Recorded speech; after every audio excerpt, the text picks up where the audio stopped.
quiet village of Limstock stirred with gossip when old Mr. Cedric Blackwell was found dead in his study, slumped over his desk, a half-written letter beneath his hand and a long scratch on his cheek.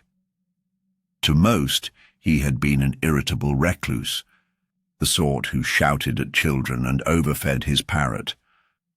But murder? That was something else entirely. The door to his study had been locked from the inside. The window was latched. The only living witness was Ajax, a blue and gold macaw with a habit of squawking out strange phrases, some amusing, others unsettling. That morning, according to the maid, Ajax had repeated just one phrase again and again. "No, please, don't no, please," before descending into silence. Sergeant Weaver was the first official on the scene, standing baffled by the contradiction of circumstances. The doctor confirmed no signs of forced trauma apart from the facial scratch, which didn't look fatal. The man had a weak heart, but no prescription medication had been tampered with. There was no evidence of poison, no signs of robbery, nothing of value missing, yet his wide eyes, frozen mid-expression, hinted at terror in his final moments. Something had frightened him, fatally. What made the case stranger was the letter on the desk. It was addressed oddly to Miss Jane Marple of St. Mary Mead, though Mr. Blackwell had never been known to correspond with her. The letter simply read, "I know what I saw that night, and I cannot let it rest. It's haunted me for 20 years. There was blood, Miss Marple, and silence. But someone is watching me again, watching from the—" And then the ink trailed, off in a jagged smear. The last word appeared unfinished, possibly window or woods. Miss Marple arrived at the Blackwell residence later that day, having been sent for by Reverend Hall, who had found her name on the letter and insisted they respect the old man's dying request. The police welcomed her politely, albeit with skepticism, but Weaver had heard of her. She had a reputation for noticing what others did not. Her presence unsettled the household, though. The maid Dora kept wringing her hands, mumbling about the parrot and crossing herself. The housekeeper, Mrs. Henley, seemed more irritated than grieved, complaining about having to manage the estate now. The groundskeeper, old Bill Pike, stayed mostly outside, fixing a gate that didn't need fixing. Miss Marple entered the study alone. She took her time, noting the locked door, the untouched fireplace, the tidy bookshelves.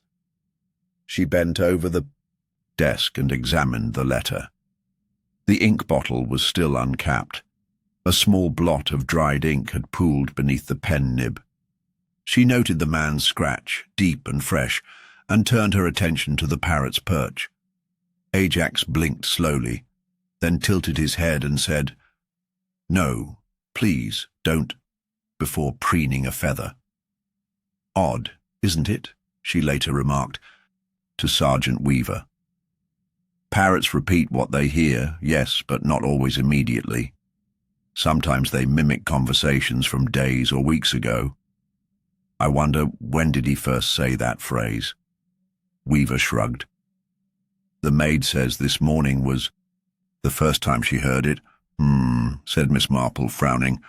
"Then, either the event that inspired it happened recently, or he was trained to say it at a specific moment." That evening she sat through dinner with the staff. Conversation turned quickly to Mr. Blackwell's odd habits. He hated visitors. He never spoke of family. He kept meticulous ledgers of every household expense, down to the shilling. "Did he have any enemies?" she asked. Mrs. Henley chuckled. "Anyone who ever met him." Later, Miss Marple returned to the study and lingered by the window. Outside was the garden, overgrown and unkempt. A patch of overturned soil caught her attention. She requested it be examined the next morning. As night fell, she sat quietly, with Ajax, speaking softly to him. "Who hurt Mr. Blackwell, Ajax? Who scratched him?" The bird said nothing. She reached for a small piece of biscuit and offered it to him. He took it, then, unexpectedly, said, "Good boy, Billy, just like we practiced, and stopped. The next day, Weaver dug into Bill Pike's background. The old gardener had a grandson, Billy Pike, 25, recently returned from London after being dismissed from a security job under murky circumstances. Billy had been seen in the village last week, though not at the house. When confronted, Bill insisted the boy hadn't visited him. But Miss Marple wasn't convinced. The overturned soil in the garden yielded something unexpected. A metal box, rusted at the hinges, containing faded photographs, a news clipping and a broken locket. The clipping was dated 1906. Local woman's body found in quarry. Foul play suspected. The woman's name? Mary Eldridge. The article listed Cedric Blackwell as a witness who heard screams, but saw no attacker.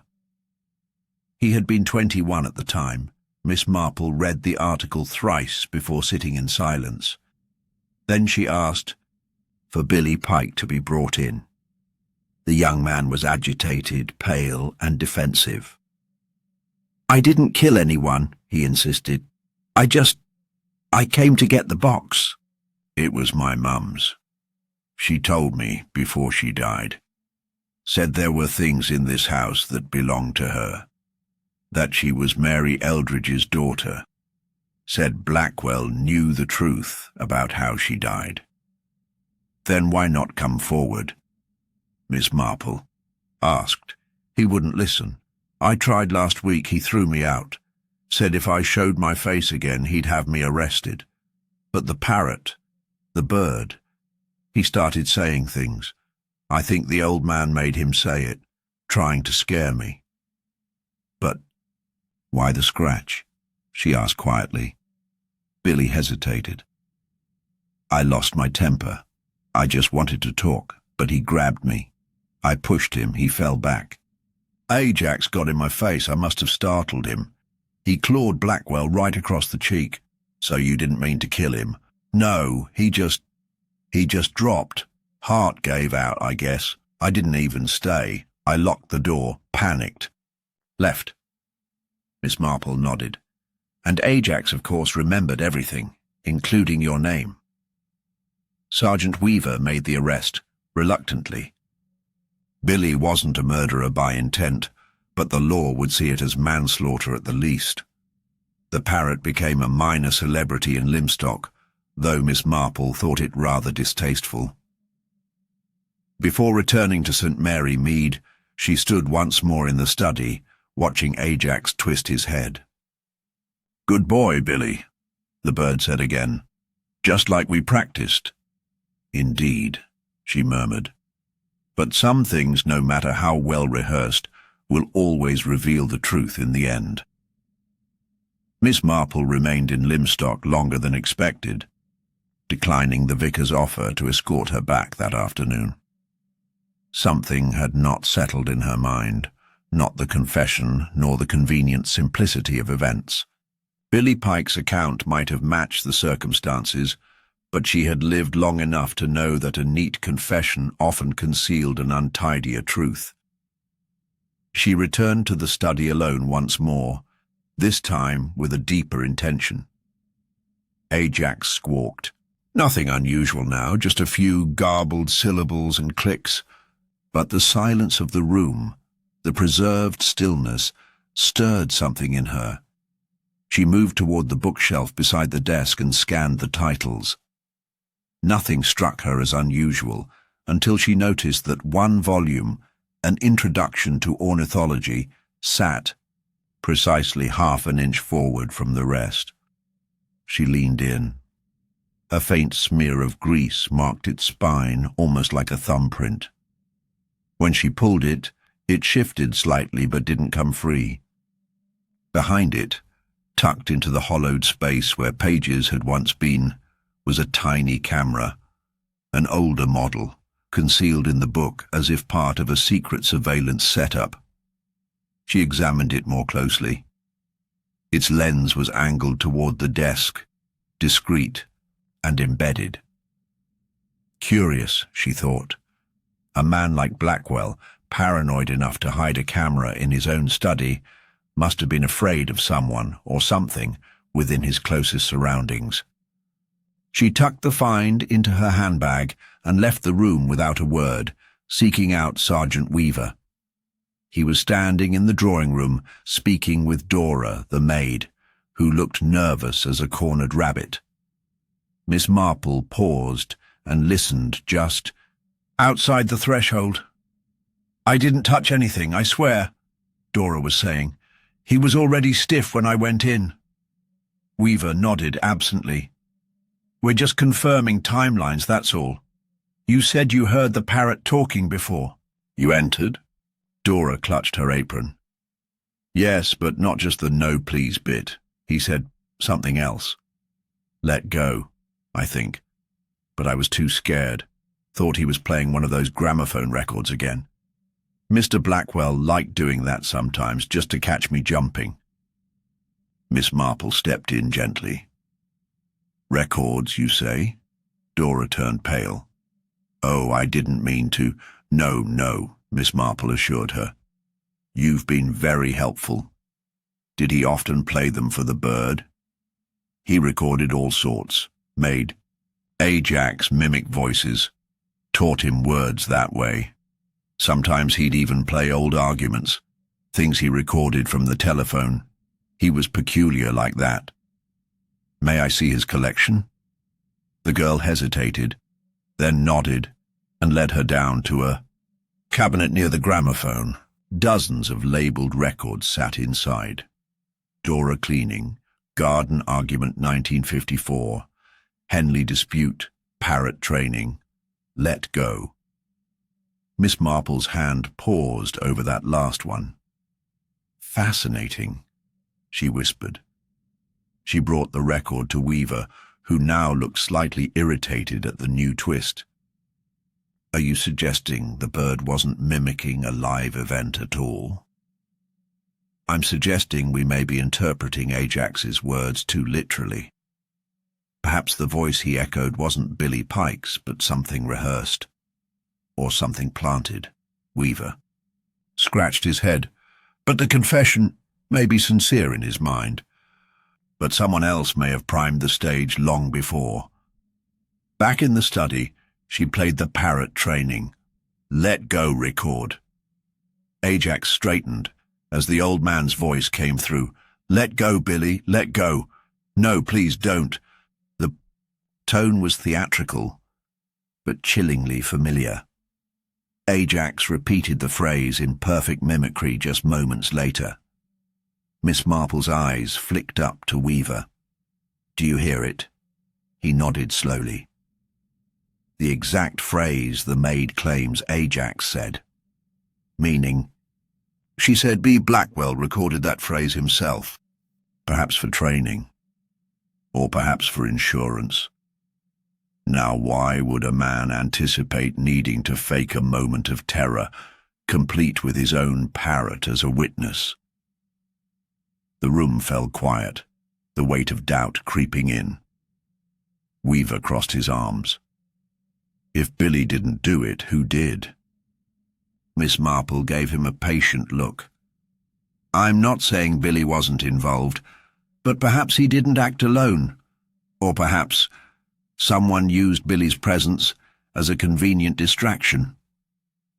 They returned to the housekeeper, Mrs. Henley. She offered tea, but looked less hospitable than before. "What now, Miss Marple? You've already got a confession." "Yes," she said with a smile, "but I find people's behavior during crises quite revealing. For instance, you seemed rather more concerned with the affairs of the estate than the state of your employer." Henley stiffened. Well, someone had to think practically. Of course. Just one more question. Did Mr. Blackwell ever mention anything about the garden recently? The garden? She frowned. Only that he wanted it left alone.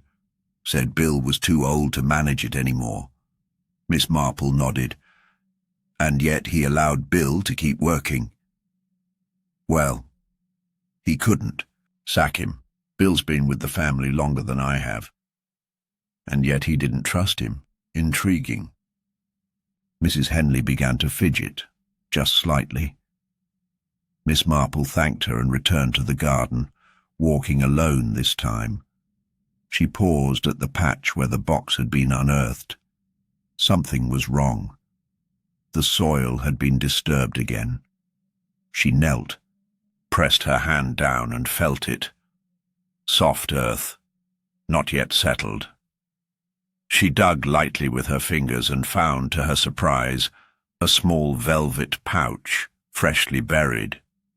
Inside it, a pearl brooch, old and valuable, unmistakably feminine. She brought it to Dora, the girl gasped. That was Mrs. Blackwell's. She wore it all the time until she disappeared.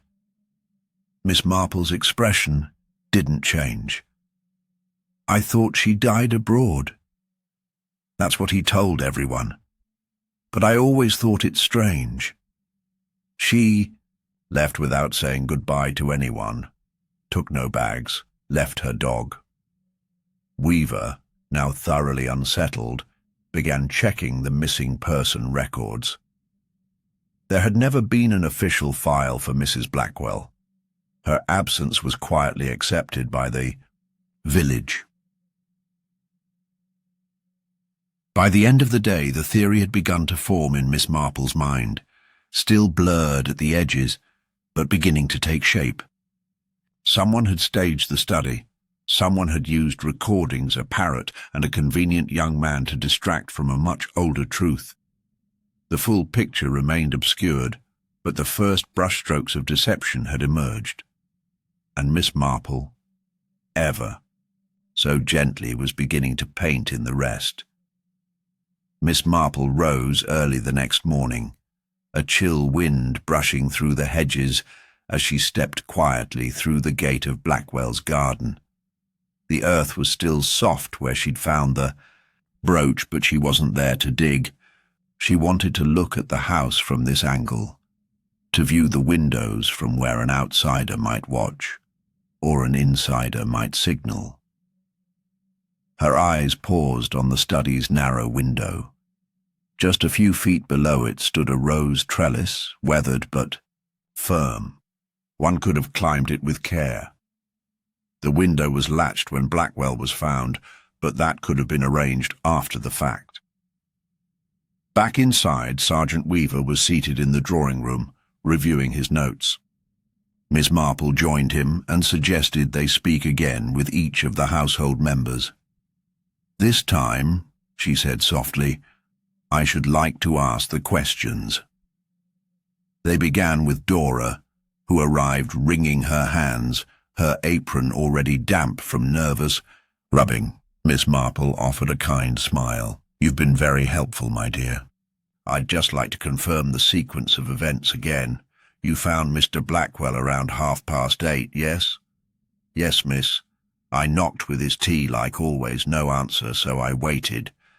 Then I heard Ajax squawking terribly, and I got worried. But earlier you said you heard the phrase, "No, please don't," before you entered. Dora nodded quickly. Yes, from the hall.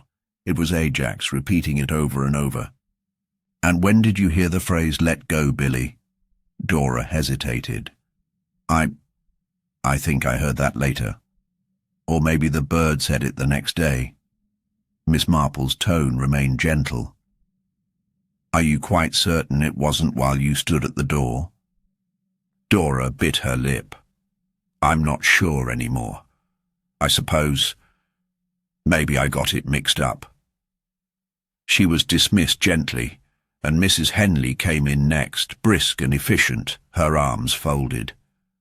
Miss Marple regarded her quietly for a moment. "You were the last to see Mr. Blackwell alive, I believe." Mrs. Henley stiffened. "Yes, the night before. I brought him his evening tea at 9, as usual. He dismissed me like always." "And did you notice anything strange about his behaviour that evening?"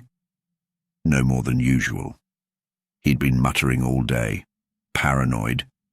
Kept going on about a visitor who never showed up.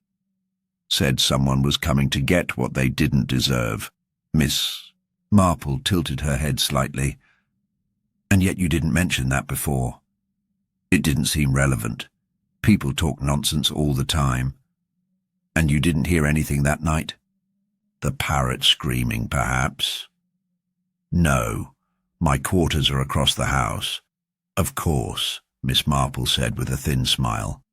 "And what of Mrs. Blackwell's brooch?" Henley blinked. "What brooch?" "The pearl brooch she was so fond of. Dora says she wore it constantly."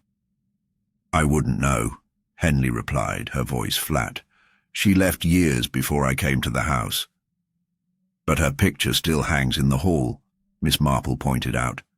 "And surely her jewellery would have been among Mr. Blackwell's possessions?" Henley didn't respond. She left without another word, and Bill Pike was brought in. The old gardener sat uncomfortably in the chair, his face weather-beaten, his eyes weary. "I've told you everything, miss," he muttered. "Billy came to see me, yes. Said he wanted something from the house. I told him to leave it alone." "But you knew about the box in the garden?" Bill nodded slowly. "My daughter told me about it before she died. Said it had the truth in it. Told me to keep it hidden. And you obeyed." "I did. Mr. Blackwell wasn't kind, but he had power. She always said he destroyed her mother." Miss Marple leaned in. "So, when Billy returned, you told him where to find it?" Bill didn't speak. "Did you see him go in that day?" "No." "But you were working outside." "I didn't see him," he said firmly. "He came and went quick. Said it didn't go how he thought it would." She let him go. Then finally she asked to speak with Ajax. Not for words, but for presence. She sat alone in the study, staring at the bird. He was preening again, calm now, his earlier mimicry quiet. Then, as if sensing her eyes, he said, "Henley, don't you dare," and paused. Miss Marple sat very still. She rose and asked Sergeant Weaver to summon the others. They all returned, standing awkwardly in the study. Miss Marple waited until they settled before she began speaking. "Each of you has told your part of the story, and yet none of it quite fits, like puzzle pieces from different boxes. Dora, who isn't sure what she heard. Henley, who knew more about the brooch than she let on. Bill, who claims not to have seen what he likely did, and Ajax, who repeats words no one admits to having said aloud." Henley crossed her arms. "Is this going somewhere?" "Oh, yes," Miss Marple said, "to the heart of the matter. See, the key is not who killed Mr. Blackwell, but who feared what he knew and what he had planned to reveal." She turned to Weaver. "There's another recording, one not found yet. I suspect it's hidden somewhere in this study. It will contain Mr. Blackwell's own voice, likely speaking of a crime long buried, a crime involving Mary Eldridge, and perhaps even his own wife." Henley scoffed. "You think I think you were very close to Mrs. Blackwell," Miss Marple said coolly. "Closer than most knew, and when she disappeared, you came here under another name. After all, your employment records begin shortly after the lady vanished." Henley's mouth went dry. "You've always been near. watching, managing, perhaps even protecting a memory. But Blackwell was done being silent. He began to speak, into the recorder, to the bird in the garden, and you couldn't allow that. "You have no proof," Henley hissed. "Not yet," Miss Marple said gently. "But Ajax, he's quite the witness. And I suspect, somewhere in this house, there's one last record he hasn't mimicked yet. A voice that doesn't belong to Billy at all, a voice filled with fear and rage and guilt." The room held stillness, like breath held underwater. In that silence, Ajax ruffled his feathers and murmured softly, "No, please, no more secrets." Miss Marple gave a sad smile. Indeed, no more secrets. The room had quieted, but the air was thick with things unsaid. Miss Marple remained still, watching not the people, but their reactions to one another. Henley stood with clenched fists, though her face had gone pale. Dora looked confused and frightened, her eyes flitting to the others as if trying to decide where danger truly lay. Bill Pike kept his gaze on the floor, but his jaw was set. In that small room, layered with tension and old secrets, the motives had begun to swell, not in isolation, but tangled, each latching onto another. After everyone had been dismissed, Miss Marple and Sergeant Weaver sat side by side in the drawing room, notes spread across the table. "Each one of them," she said softly, "has reason to wish Mr. Blackwell dead. But only one of them acted. The difficulty, as always, is that motives don't come singly. They come knotted together like ivy on a crumbling wall." Weaver rubbed his temple. "Let's list them. Dora, young, nervous, and clearly frightened. But she gains nothing. Not materially," Miss Marple replied, "but fear can drive people to strange ends. She may not have killed him, but she may have heard more than she admits, or seen something she daren't reveal. What about Henley? If you're right, and she was close to Mrs. Blackwell, she would see Cedric Blackwell not just as an employer, but as the man responsible for a personal loss. Perhaps even the disappearance itself. And Bill Pike? His daughter was Mary Eldridge's child." "Yes," she nodded. "And Bill, loyal to his family above all, may have seen Blackwell's silence as a lifetime of injustice. His grandson is already entangled, but I suspect Bill's motive is older, colder, resentment fermented with time." "But what does any of it prove?" Weaver asked. "We don't have a murder weapon, or even a confirmed cause. Just a man who died of fright and a parrot who repeats rehearsed lines." "Which brings us to the real puzzle," she said. "Why rehearse the parrot with those lines? Why stage a scene that points so neatly to Billy Pike?" "Unless it was meant to," Miss Marple nodded. "Yes. Someone wanted to ensure suspicion landed squarely on the boy. A scapegoat only works if he's believable, and Billy, hot-tempered and desperate, was perfect." Weaver leaned forward. "So who benefits?" She folded her hands. "That's where the maze deepens. Mr. Blackwell had no direct heirs, but he did have a substantial estate, and the solicitor confirmed that his latest will was drafted just 3 weeks ago, a will that leaves a surprising portion to his housekeeper, Mrs. Henley." Weaver blinked. "That changes things." "Indeed. But she isn't alone. The rest goes to a charitable trust in his wife's name. A trust, newly formed, barely legal." "His wife's name?" Miss Marple smiled faintly. "Isn't it odd to name a trust after someone who supposedly vanished without a trace?" Weaver scowled. "You think she's not dead?" "I think," said Miss Marple, "that she never left this house, that she lies somewhere beneath it, or was buried in that garden. That would make this murder a final safeguard. Yes, a final silence." Weaver stood, troubled. "And Henley's signature is on that will?" She witnessed it, yes. But more curiously, the solicitor said the file included a note in Mr. Blackwell's hand. "To be revised after truth is spoken," it read. A strange phrase, unless he intended to confess something, then change his estate after. So who feared the truth? All of them, in different ways. Dora feared exposure. She's young and naive, but she's hiding something. Perhaps a secret affair with Billy, or knowledge of the night's real events. Bill Pike feared for his grandson. But Henley, she feared being unmasked.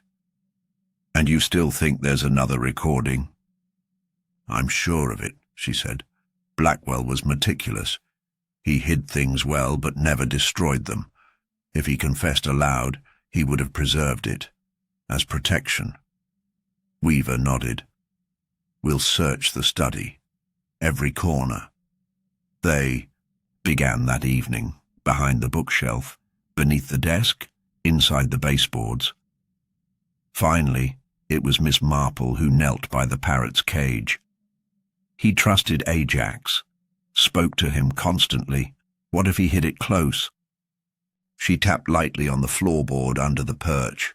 A hollow sound responded. Weaver pried the board loose, and there it was, a small tin box. Inside, a reel of magnetic tape labelled in spidery ink, for when silence becomes dangerous. They brought it to the vicarage, where the vicar lent his old tape player. The machine clicked, whirred, and hissed. Then Blackwell's voice began, steady and clear. "I write this, or rather speak it, because the guilt has become louder than the silence. I did not kill Mary Eldridge, but I watched. I saw what happened. Henley and my wife, Elsa, they argued that night. I returned late from the club and found her lifeless. Elsa was shaking. She begged me to help her cover it, said it was an accident, but I knew it wasn't. She buried the truth, and so did I, and now I think someone else knows. I think the past has found its way back. If you hear this, it means I was right." The tape ended. Weaver sat back breathless. So Henley did know. She helped cover it. And if she thought he'd reveal it now, she had motive, desperation, and a way to make someone else take the blame. "But it's not just her, is it?" Miss Marple shook her head. "That's what makes this maze so twisted. I believe she confronted him, but I don't think she killed him. I think someone else was there, someone who overheard this tape, someone who buried the brooch, someone who acted when Blackwell threatened to speak." "Then who?" She looked at him. "Dora. Young, quiet Dora. She isn't just afraid, she's terrified of what she knows and what she's done." Weaver frowned. "But why would she—" "She loved Billy," Miss Marple said, "and Henley must have used that, convinced her to help create a scene that would frame him so that he'd confess, go to prison, and leave the house behind. Henley would inherit. And Dora would be rid of him, or so Henley promised." Weaver ran a hand through his hair. "That's mad." "Yes," Miss Marple said, "but murder often is, especially when it's built on lies stacked for decades. The maze wasn't solved yet, but its walls were crumbling. Motives crossed over, tangled in time, and the truth, if they followed carefully, would soon stand in the open, no longer hidden behind parrots or fear or silence." The confession tape sent ripples through the village before the sun had fully risen the next day. By mid-morning, Sergeant Weaver had assembled his report, confidently naming Henley as the primary suspect. The details fit: her long-standing connection to the Blackwell family, the forged affection for Elsa Blackwell, the disputed will, and, now, the motive to silence Cedric before he could publicly confess his role in Mary Eldridge's death. The news spread swiftly, too swiftly for Miss Marple's comfort. Reporters loitered near the gate, and Inspector Grange arrived from the county station to formally conclude the matter. As he read through the case files with detached satisfaction, Miss Marple quietly observed from the drawing-room window, her eyes not on the men, but on the small, grim details the official report had swept into footnotes. Henley had been arrested early that morning. She hadn't resisted, but neither had she spoken. She simply stared, jaw tight, as if holding something back, not out of fear, but contempt. "She's clever," Miss Marple murmured, "but not calculating enough to have done it all alone.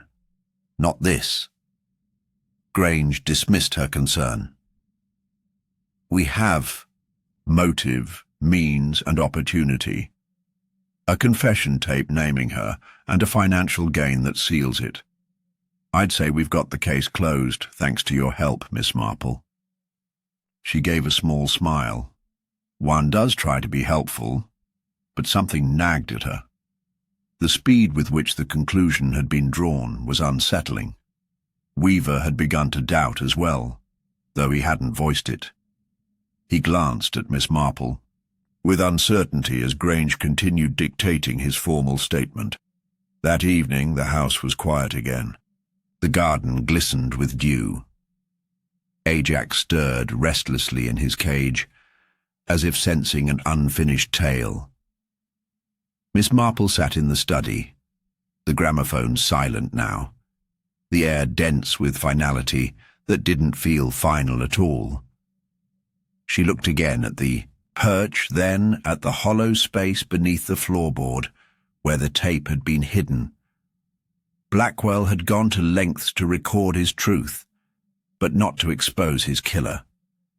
There had been no name spoken on that tape, only shadows and implications. She rose and went upstairs, stepping into Blackwell's bedroom. It was untouched since his death, dust just beginning to settle along the dresser.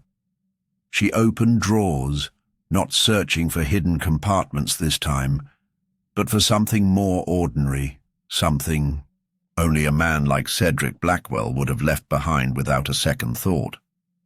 Inside a bureau she found a collection of letters, tied with a brittle ribbon. They were addressed to Elsa, his wife, and dated long after her supposed disappearance. The most recent was less than 6 months old. Miss Marple read through them slowly. Each letter was written in a tone of remorse, apology, and guilt.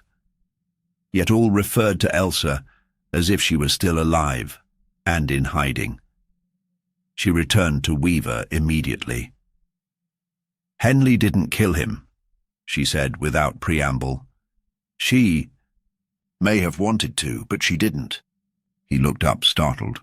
"Then who did?" "I don't know yet," she admitted, "but I know why the story doesn't close. These letters prove Elsa Blackwell wasn't dead. Cedric kept writing to her. I suspect Henley was delivering them. But if she was alive, where is she now? That's the question. And why would Henley help cover up a disappearance if Elsa was still in contact with Cedric? What did she stand to gain?" Weaver sat down heavily. "You're saying the disappearance was staged, that both Cedric and Elsa knew she hadn't gone abroad. She went into hiding, perhaps with Henley's help.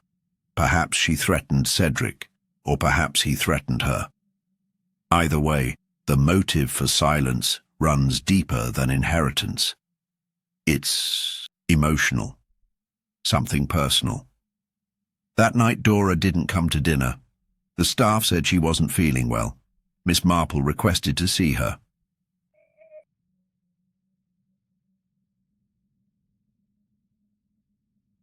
She whispered, Miss Marple, speak like you think. It was just scared. He'd shut up and stop blaming Billy. Miss Marple sat beside her gently. What did she ask you to do? Just to leave the cage door unlatched, and to place a record on the player. She said Ajax needed to rehearse again. I thought it was a joke, that he liked tricks. But that morning when I found him, Mr. Blackwell, I panicked. I didn't know what to do. Did Billy ever come into the house? No, Dora said quickly. Not once. Henley told me to say he had. That he'd been angry and stormed in, but he never did. He waited in the orchard. I saw him from the landing window. Miss Marple's expression didn't change, but her thoughts had begun to solidify. Henley had manipulated Dora into facilitating the scene, but it still didn't account for the death.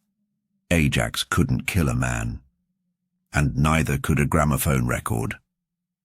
As she left the attic, a gust of cold air swept through the corridor. A door had been left ajar at the far end, Blackwell's attic study, the true study, hidden from staff, accessed by a narrow stair. Miss Marple entered, light in hand.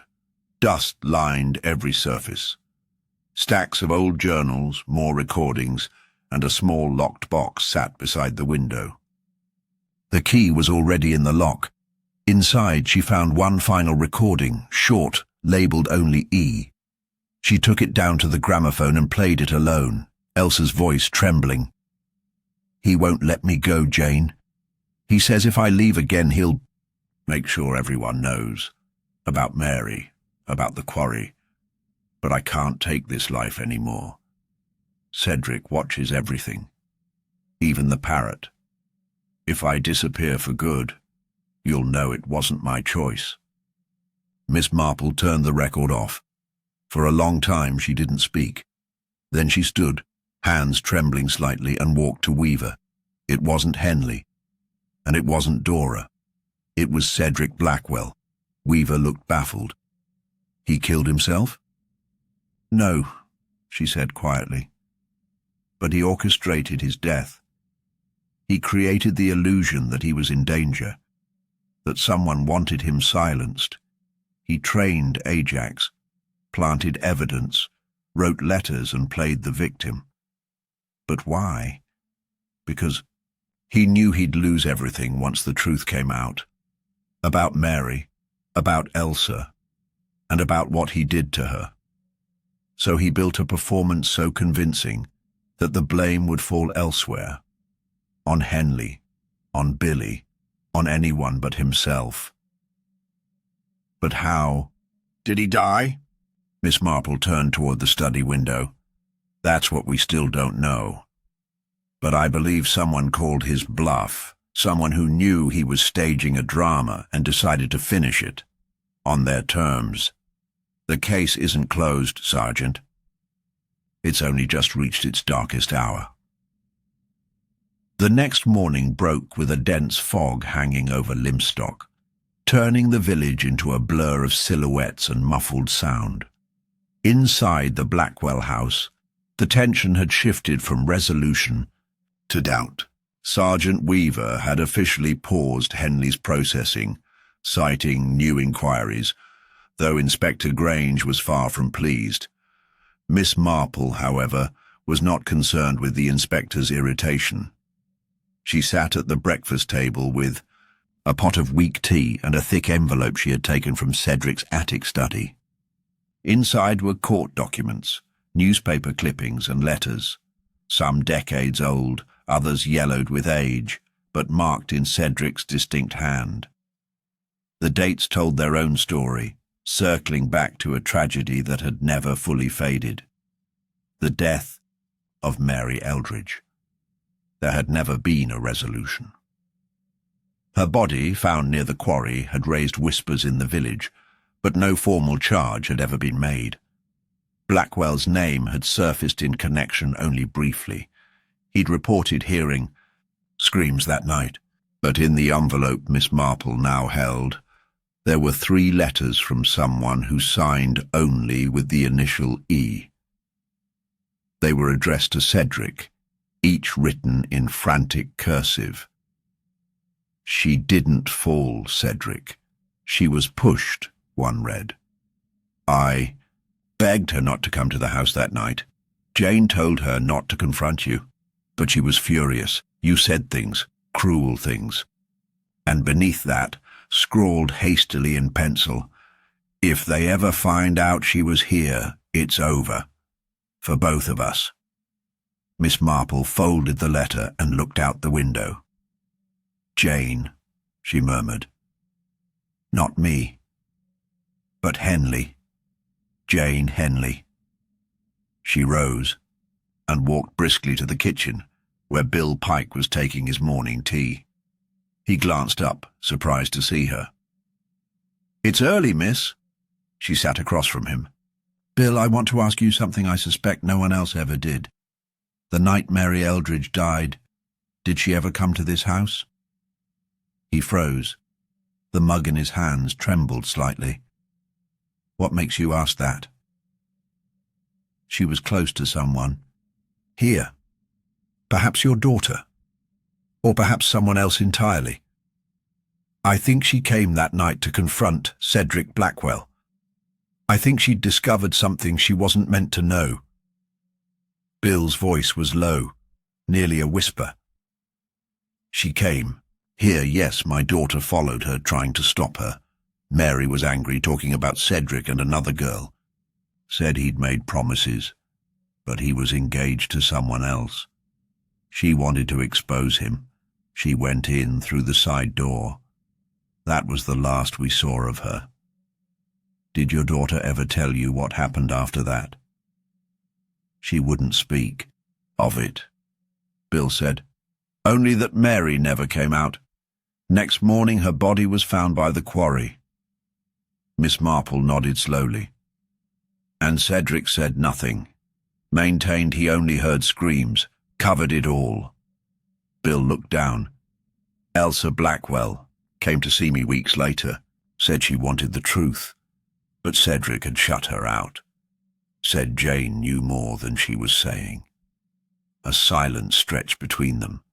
"She didn't die in that quarry by chance," Miss Marple said. "It began here, with betrayal, with rage, and with fear." She left Bill and walked through the village toward the vicarage, stopping at the churchyard. An old plaque caught her eye, names etched into the stone wall, "In memory of Mary Eldridge." No date of death, no details, just a name, quietly forgotten. At the vicarage, Weaver had already begun reviewing village council records and property, deeds at her request. When she arrived, he held up a sheet. "Found something strange. Did you know Henley used to be listed here under another surname?" Miss Marple sat down. "I suspected. What name?" "Jane Henshaw. Appears in the council rolls in 1941. Worked for the Eldridge family before joining the Blackwells. She knew Mary then, possibly raised with her, which would make Elsa the outsider." Weaver flipped another page. "Elsa Blackwell was a nurse before she married Cedric. There's a hospital record here from 1939. A psychiatric admission under her maiden name, Elsa Lind, nervous collapse. And the year she met Cedric." Weaver frowned. "You think he preyed on her?" "I think," Miss Marple said softly, "that he controlled every woman in his orbit. Elsa, Jane, even Mary. He kept them close, made promises, sowed rivalries. And when Mary stood up to him, she was eliminated." "By Cedric?" Not directly, but perhaps he pushed someone else to act. Perhaps he said something that night. Something cruel enough to break Jane Henley. Or Elsa. Perhaps he let someone believe Mary was a threat to everything. Weaver exhaled. So the death wasn't an accident. It was provoked and buried, like so much else in this house. They returned to the Blackwell residence together. Dora was in the parlour, cleaning Ajax's cage. The bird sat silently, watching them. When Dora left the room, Miss Marple approached the perch and stared into the parrot's eyes. "Ajax," she said softly, "what did you hear that night? Not just the recording. What did they say when they thought you were asleep?" The bird blinked. "She knows," he said suddenly. "She always knew. Keep your mouth shut, Jane." Weaver stepped forward. "That wasn't Cedric's voice." "No," Miss Marple agreed. "That was Elsa." The final piece fell into place with the weight of inevitability. Elsa had never vanished. She had been hidden, protected, perhaps imprisoned.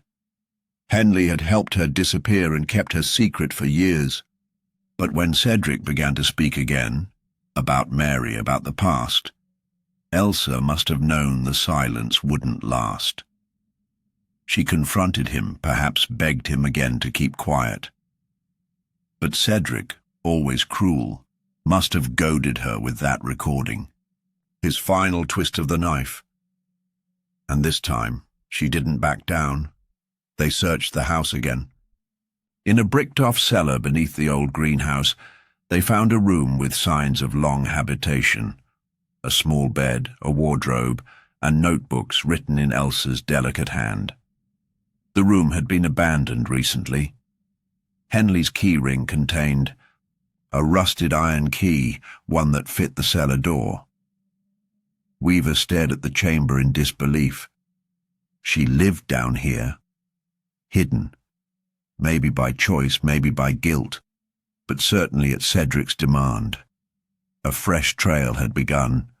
Elsa was gone, but not far, and now with Henley detained, her protector was no longer guarding the door.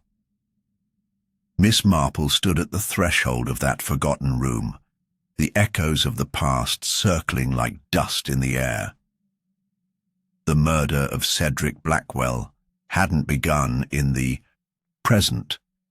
It had bloomed years ago, in whispered threats and silent complicity, when Mary Eldridge's body hit the rocks below the quarry, and the truth was buried beneath the lies of those who couldn't face what they'd done.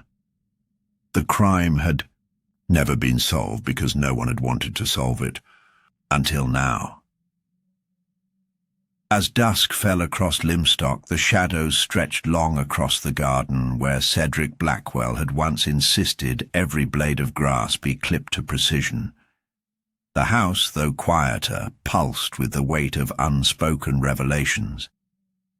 The discovery of the hidden cellar, Elsa's long concealment, and Ajax's cryptic mimicry had all unravelled the illusion of closure that Inspector Grange had so eagerly clung to. Yet even now, with Henley detained and the village murmuring about the madness buried under Blackwell's roof, Miss Marple sensed the final truth was still veiled, somewhere between fear and manipulation. She sat again with Sergeant Weaver in the drawing-room, the fire burning low, the air heavy with unresolved things. "Elsa knew," she said, "and she may have acted. But there's something else. The parrot's phrasing, it's too specific. She knows. Keep your mouth shut. Jane, that isn't just mimicry. That's placement, memory." Weaver looked up. "You think Ajax remembered a conversation?" "I think Cedric spoke aloud in front of him often, but I also think someone else underestimated what Ajax retained.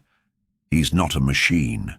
He chooses what he repeats, and he's begun repeating things he wasn't trained to say." Weaver sat forward. So, how do we make sense of it? Miss Marple gave a faint smile. We listen again, but this time we test him. Early the next morning she brought Ajax into the study and placed his perch precisely where Cedric always kept it. The light from the east window cast a long bar of gold across the desk. Weaver arrived, curious but unsure of her intent. She explained it calmly. Birds respond to rhythm, to tone.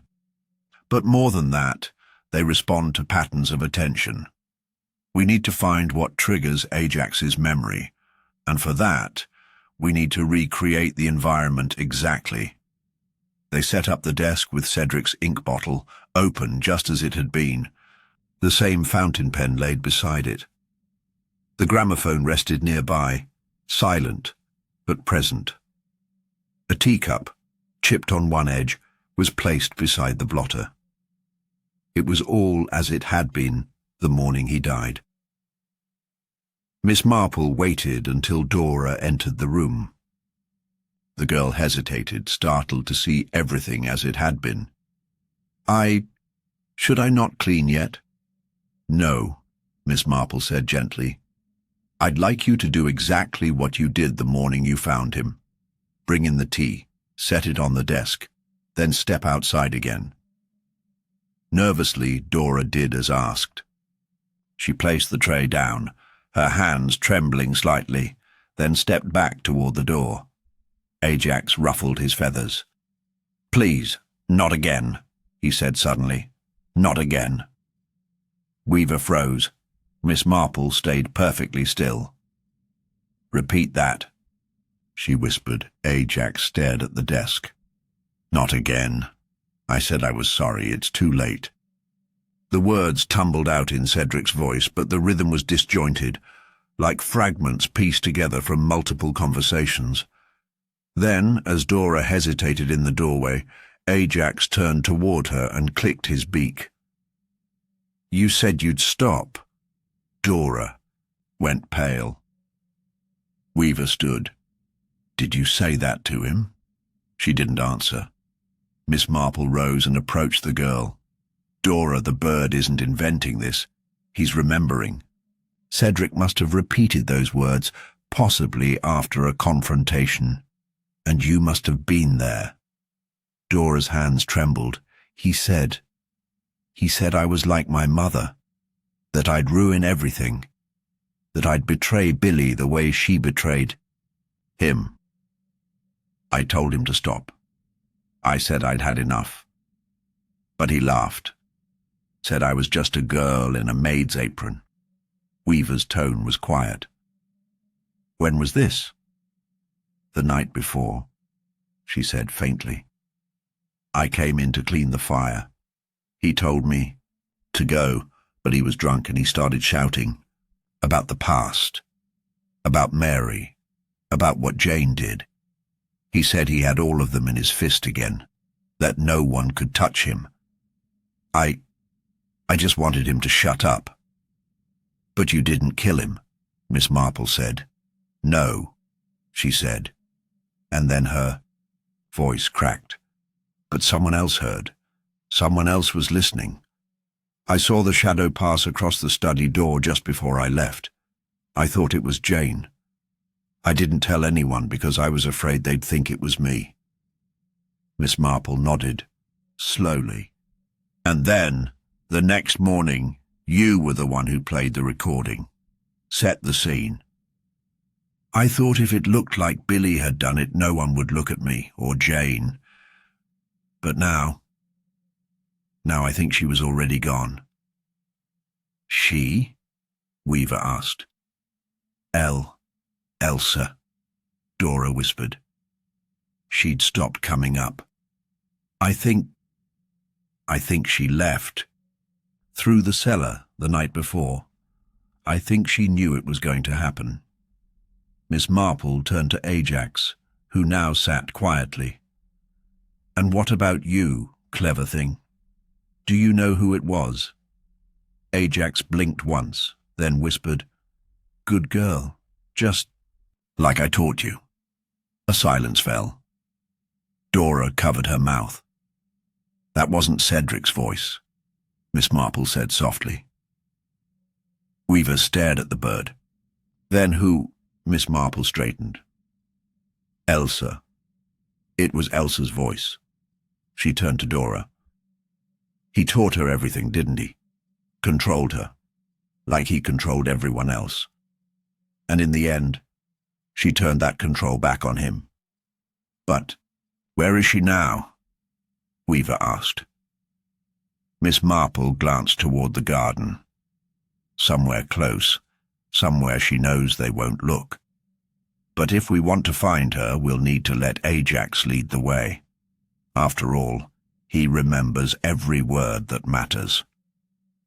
As they stepped into the fading light, the truth no longer felt distant. The lies, the buried guilt, the scripted performances, none had been enough to keep the past quiet. Because somewhere, beneath it all, a parrot had been listening, and in the end, he would speak the words no one else dared. The following morning, a heavy stillness clung to the Blackwell estate like fog refusing to lift. The house itself seemed unsettled, as if each creaking floorboard and shifting curtain was aware that something vital had shifted during the night. Miss Marple rose early, intending to revisit the attic study. She needed to re-listen to the final recording, the one in Elsa's voice, just once more, to affirm its tone, its placement, the cadence that might unlock the last of her suspicions. But when she reached the gramophone cabinet, she found it empty. The record, carefully stored only the day before, was gone. She opened each drawer again, checked the inside of the cabinet, even moved the gramophone itself, thinking perhaps someone had simply relocated it. But it had vanished entirely. Not misplaced, removed. She stepped quickly to the hallway and called down to Sergeant Weaver, who was already awake and sorting through parish records downstairs. "It's gone," she said simply. He looked up sharply. "The recording?" She nodded. They searched the entire study together, then the entire floor, questioning Dora, the cook, and even the gardener. No one had seen anything. No new visitors, no forced locks. But the back door, the one that opened near the edge of the garden, leading to the greenhouse and the concealed cellar, was found ajar. Weaver ran his hand through his hair. "She came back," he muttered. "Elsa." Miss Marple stood silent, her hands folded, watching the garden sway gently beyond. The glass. Or someone wants us to believe that. They moved quickly to the cellar. The iron key still hung on its nail in the hallway, untouched.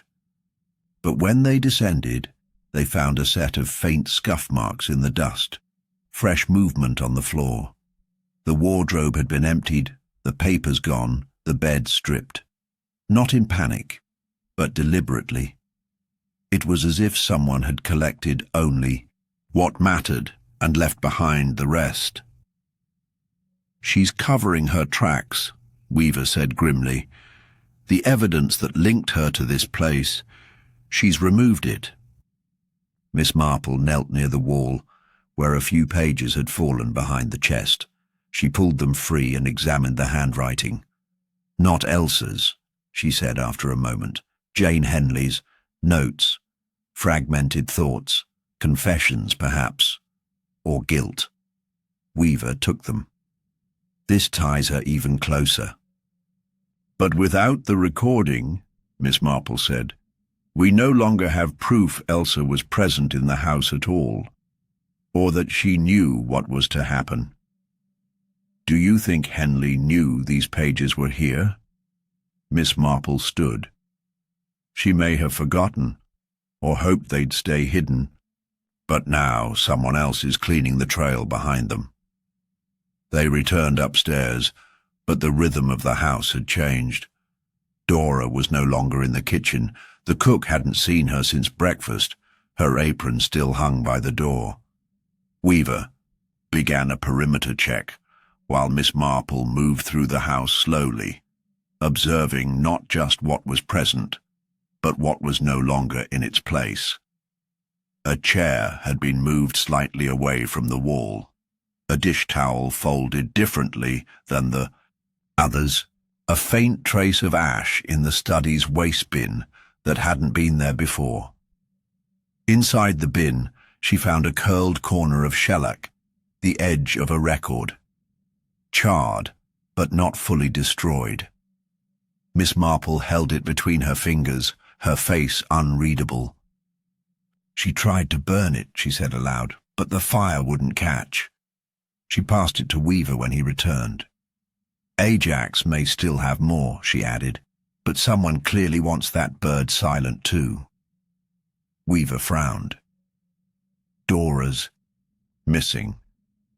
She won't have gone far. Or she was taken. Miss Marple stepped outside. The morning air was sharp with a coming storm, the sky low and dark. The garden was quiet, and yet the hedge to the left of the greenhouse stirred in a way that didn't match the wind. They approached together. Behind the hedge, crumpled near the base of a tree, was Dora, conscious but dazed, her wrists scraped, a red welt blooming behind her ear. She didn't see who it was, the doctor later told them, said she heard a footstep, turned around, then everything went black. But as she lay in the guest room recovering, Miss Marple sat beside. He was here, wasn't he?" she said softly.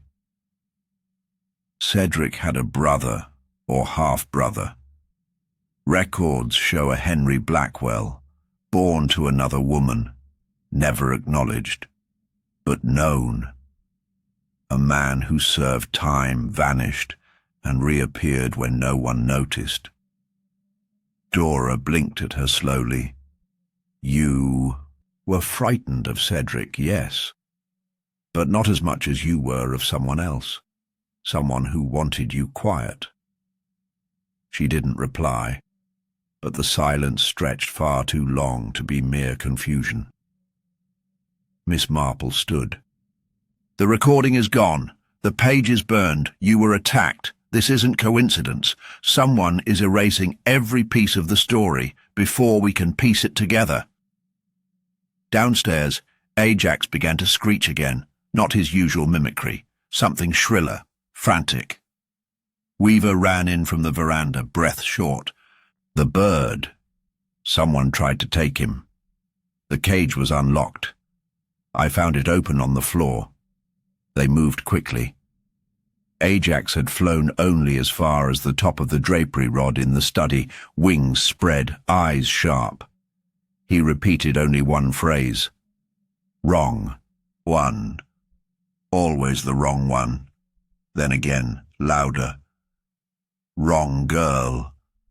Miss Marple froze. Weaver turned to her. She spoke carefully. "Not Jane. Elsa. She wasn't the one who struck Mary. It was someone else." She stepped toward the parrot. Her voice barely above a whisper. Cedric let Mary into the house. She found Elsa. Confronted her. But the woman who killed Mary was neither of them. Ajax tilted his head. Miss Marple continued. It was someone who always stood behind them, who knew them both, who wanted to protect Cedric, because he had promised something, marriage maybe, or salvation. Ajax clicked, then hissed a single name. Then silence. Weaver looked to Miss Marple. "You think it was Henley all along?" She didn't answer immediately. Her gaze moved to the study window, then to the ink-stained blotter, the chipped teacup, the empty perch. "No," she said finally. "Henley helped hide the body, but she didn't kill Mary." And she didn't kill Cedric either. Then who? Miss Marple's expression darkened. Someone who's still hiding, but not in fear, in plain sight. Someone who's been helping from the beginning. Weaver paled. You don't mean... She nodded slowly. The vanishing evidence, the missing recording, the unlocked door. It wasn't sabotage from the outside. It was sabotage from within. And for the first time since arriving in Limstock, she looked not toward the suspects, but toward one of their own. The storm finally broke over Limstock just after midnight. Rain lashed the Blackwell estate in sheets, the wind battering the windows like a warning. Inside, the house had gone unnervingly quiet. Sergeant Weaver had taken up post near Dora's room, wary now of every creak and shift. Miss Marple, seated, alone in the study, didn't sleep. Her thoughts turned in circles, each piece of the puzzle refusing to settle. Ajax had spoken the words again before dozing off. Wrong one. Always the wrong one. Someone had been misidentified, deliberately or by accident, and someone inside the circle had helped obscure the truth. She heard it just before dawn, a muffled bang, then the sharp crash of glass.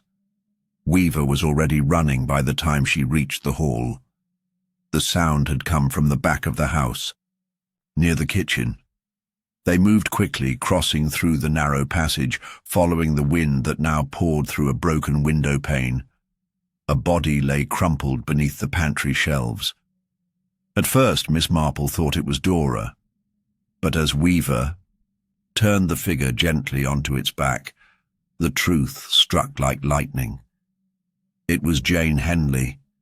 She was dead before she hit the floor. The back of her skull bloodied, the blow precise. No sign of struggle, no sign of forced entry.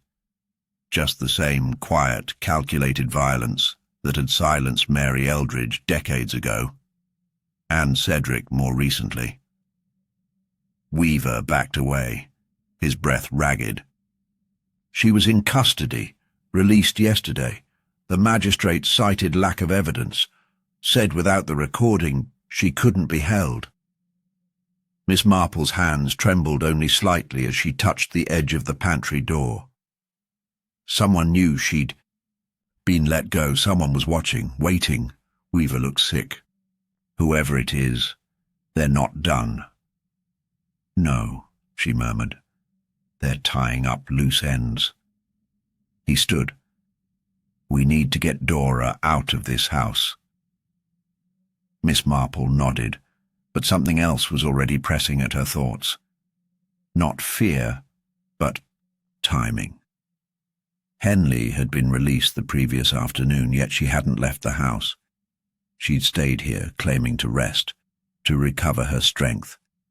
And yet, she'd gone into the pantry alone during a storm. Why? Miss Marple walked back through the hall, retracing her steps with new eyes. She stopped at the umbrella stand. One pair of boots was missing, Henley's, but not the pair she wore indoors. Her heavy outdoor boots had gone. She walked to the side door. Its latch was loose, a small patch of mud tracked inward just beside it. Henley had gone out and come back in sometime before she died. Jane went to meet someone, she said aloud. Weaver followed her gaze. In this weather? She knew it would be safe to talk in the rain. No eavesdropping, no Ajax overhearing. And she must have been desperate, which means she had learned something she wasn't meant to know. Weaver's face darkened. And whoever she met made sure she couldn't tell it. They returned to the pantry. No weapon had been left behind, but a footprint remained, half-formed in the rain-wet tile near the body. Not a boot, a man's dress shoe, narrow. We need everyone here, Weaver said. Now. By sunrise, the vicarage was crowded again. Bill Pike arrived with visible reluctance. Dora, pale and withdrawn, refused to speak unless Miss Marple was in the room. The cook brought tea but said nothing. The atmosphere hung heavy with suspicion. Miss Marple turned to Weaver. "What do we know about Cedric's solicitor?" "Mr. Barton, long-time firm. Used to be Blackwell's father's man." "Why?" "Because I found no documentation proving the trust in Elsa's name was ever finalized. No banking records, no charitable registration, just a mention in the will. I think Barton fabricated that clause." "But that would mean that someone paid him to forge it. And who benefits most from a trust that doesn't exist?" Dora looked up suddenly. "He came here once," she whispered. "Not long ago. While Cedric was out, I let him in. He and Jane argued in the hall. He said she was a fool to keep the cellar unlocked." Weaver's mouth tightened. "He knew about Elsa." Miss Marple nodded slowly. "And if Henley told him she intended to reveal everything, if she said she was no longer willing to protect Cedric's memory, then Barton knew she was the final obstacle." She stood and turned to the door. "We need to find him now." But they didn't get far. Barton never arrived for work that morning. His office said he had taken ill. His wife hadn't seen him since the previous afternoon. And then came the call from a groundskeeper on the edge of the village. A car had been found abandoned near the riverbank. No driver, no footprints leading away, just a briefcase inside, soaked through, containing charred fragments of paper. And a small metal tag marked Ajax, property of C. Blackwell. Miss Marple stared at it in silence. Weaver read the report again. He was going to take the bird. "No," she said softly. "He was going to destroy it." Weaver looked grim. "We've lost too much. Henley, the record, the notebook, and now Barton." Miss Marple said nothing, her mind already shifting beyond grief. She could feel it. An edge. A step ahead. Someone was always one move faster. But they were rushing now. Sloppy, desperate. And desperation left traces. Back at the Blackwell house, she returned to the parlor. Ajax still rested on his perch, quiet now. The curtains shifted in the wind, and the light crept through in angled streaks. Then the bird stirred. He looked at her, tilted his head, and said in a low, deliberate tone, he said, "Kill the girl." Weaver froze. "Whose voice is that?" Miss Marple moved closer. "It's not Cedric, and not Barton." Ajax blinked. "Once," he said. "Make it look like panic." She reached out slowly and touched the cage. "Who taught you that, Ajax?" The bird looked at her. "Like the quarry," he croaked. "Just like the quarry." Weaver stared at her. "It's happening." Again. "No," she said. It never stopped. Outside, the rain had ended. But the storm hadn't passed. The killer was still here, still moving, still finishing what began years ago.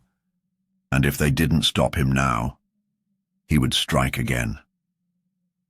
The air inside the study had grown dense with stillness, a silence too deliberate to be anything but menacing. Ajax remained frozen on his perch, feathers slightly puffed, his eyes trained, on the empty hallway beyond the door, as if he too was waiting for something to return. Weaver paced behind Miss Marple, still trying to grasp what they had just heard. He said, "Kill the girl. That couldn't have been Cedric." He muttered again, more to himself than to her. "And Barton wouldn't speak like that. It's too blunt. Miss Marple remained still, her gaze unfixed, as if her mind was pulling loose threads from the tapestry of the past days. No, not Cedric, not Barton, but someone who's been there from the start. Someone who stayed invisible by appearing helpful, harmless. Weaver looked up. The cook? The house staff? She shook her head gently. No. Think, Sergeant. Who was always present when the damage occurred? Who knew the hidden parts of this house, not just the cellar, but the attic, the side passages, even Cedric's habits? Who moved the recording before we could secure it? Who set the cage door ajar and left the side entrance unlatched twice? Weaver stiffened. The vicar? No, he's not sharp enough to pull this off. Her eyes darkened. Someone much closer to the heart of this house. Her voice lowered. Bill Pike. Weaver blinked. The gardener. Not just the gardener, she said. He knew everything about the estate, about the women, about the day Mary Eldridge died. He claimed his daughter was Mary's confidant, but never explained how he knew the timeline so precisely. And he told us she warned Mary not to go into the house. Yet that detail, only someone inside would have known it even happened. Weaver turned slowly toward the window, where Bill could just be seen near the hedge, clipping branches that didn't need trimming. But why now? Why kill Jane? Because she changed her mind. Because she threatened to confess. Because she was the last person alive who might have known what really happened in that house that night, and been able to tie it to Bill. But what about Cedric? I thought he was the manipulator. Miss Marple's eyes narrowed. He was a cruel man, yes, but he didn't push Mary. He didn't kill her. He let someone else do it for him, and then spent the rest of his life covering for them, because he didn't dare expose the truth. Then who did it? He said, "Kill the girl," Ajax repeated from behind them. Miss Marple turned. That's the voice of someone who's been giving quiet orders his whole life. Someone with a habit of acting through others. Bill Pike watched generations of secrets unfold in this house, and he's been cleaning up after them for decades. First Mary, then protecting his grandson Billy, then Elsa, and now that the past is surfacing, he's removing the last pieces that might connect him. Weaver's voice dropped. You think he's been behind all of it? Even Cedric's death? Miss Marple nodded. He waited until Cedric made himself vulnerable, recording his guilt, threatening to expose the old truth. Bill couldn't allow that. Cedric's death was meant to look like a panic-induced collapse. The scratch. From Ajax, yes, but provoked. Perhaps Bill startled him intentionally, or perhaps he used something more subtle. A jolt of pressure. She paused. And then he used Billy as a cover, made sure the parrot would say exactly what he wanted. He probably coached the bird in the weeks before. Weaver was silent, and then slowly said, That phrase Ajax keeps saying, just like the quarry. What if it's not metaphor? What if Bill took Henley out there? Miss Marple's face hardened. He'd want it to come full circle. That's the pattern. Everything returns to the quarry. First Mary, now Jane. Then we need to move. Now. They moved fast, crossing the muddy yard as the clouds broke again and drizzled rain across the path. The air smelled of damp earth and growing dread. They passed the greenhouse, where the boards creaked under their boots, and down the track leading toward the old quarry. It had long since stopped being an active site, and now sat as a pit of mossy stone and crumbling edges, partially filled with stagnant water and shadows. They found him halfway down the slope, hunched near the edge, arms folded across his knees. A flask lay beside him. For a moment he looked like a man in mourning, but when he turned, his face was unreadable. "I knew you'd come," he said softly, his voice barely more than a rasp. "I saw the way she looked at me. Jane. Always trying to be noble even, after everything. You killed her," Weaver said. "She was going to betray us all," Bill muttered. "I kept this place together. All these years. Quietly. I held it in place when Cedric fell apart, when Elsa lost her mind, when Henley threatened to open the cellar. I gave them all chances. But no one can keep their mouths shut forever. You killed Mary too, didn't you?" Miss Marple said quietly. "To protect Cedric. She was going to ruin him. And Jane let her in. So I had to clean it up." He rose slowly, standing now just feet from the crumbling ledge. It wasn't murder. It was survival. Miss Marple took a careful step forward. "And Cedric?" He said he was going. "To talk. Publish it. Change the will. Leave everything to some made-up charity.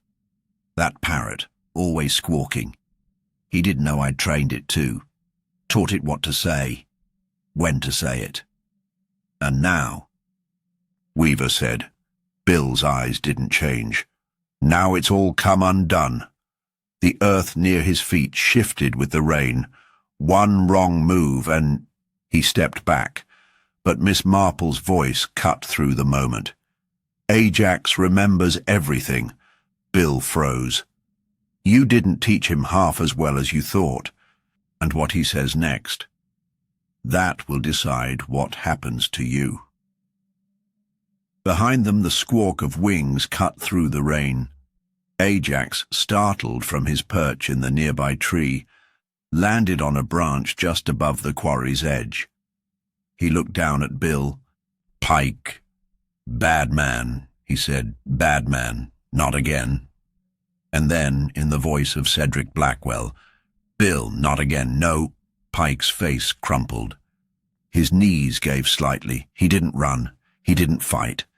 He sat down slowly in the mud, as if the weight of silence had finally broken his spine. The pattern was clear now. Decades of quiet killings stitched together, not by impulse, but by a gardener who'd always known where to bury the bodies.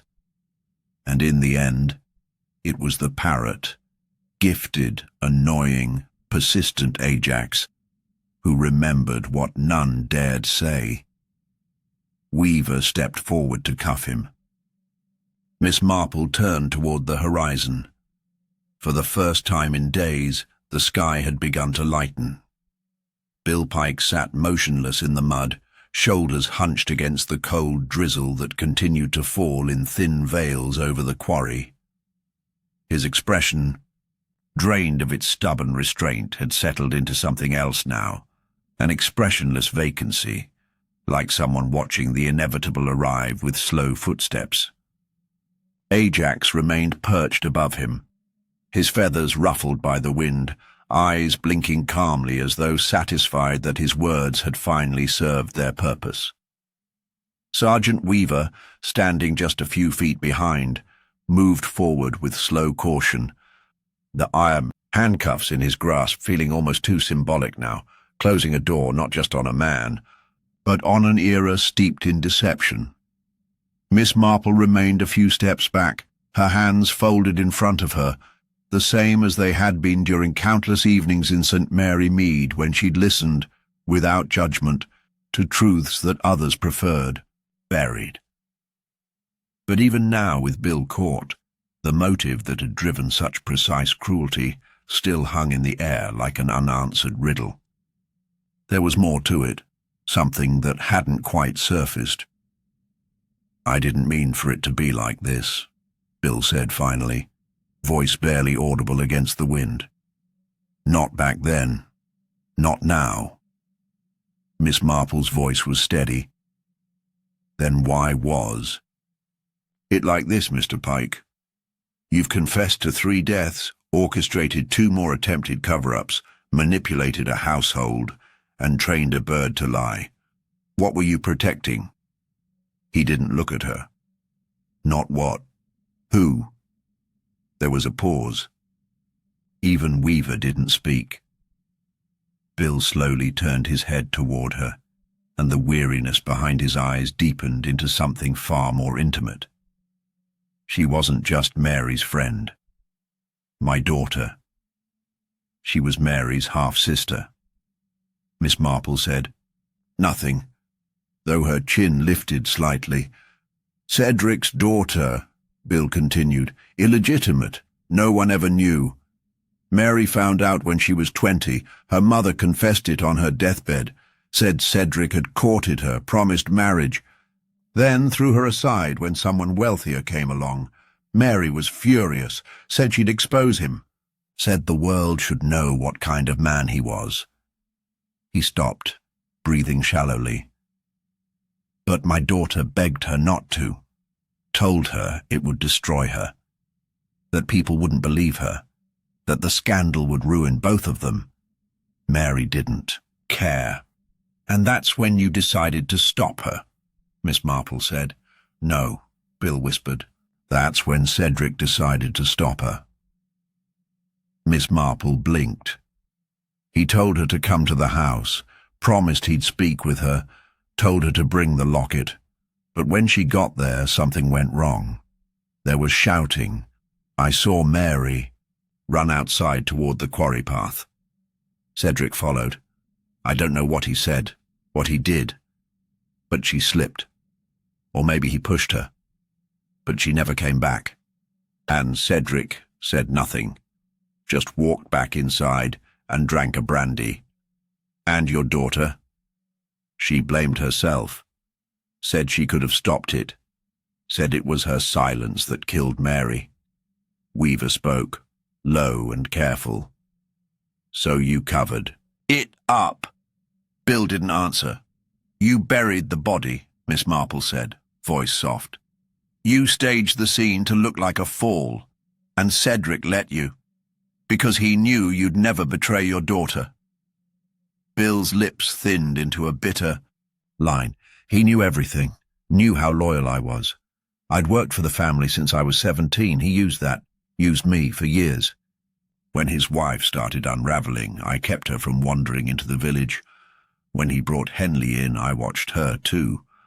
When Billy got in trouble in London, Cedric paid to have the record wiped and made sure I knew it.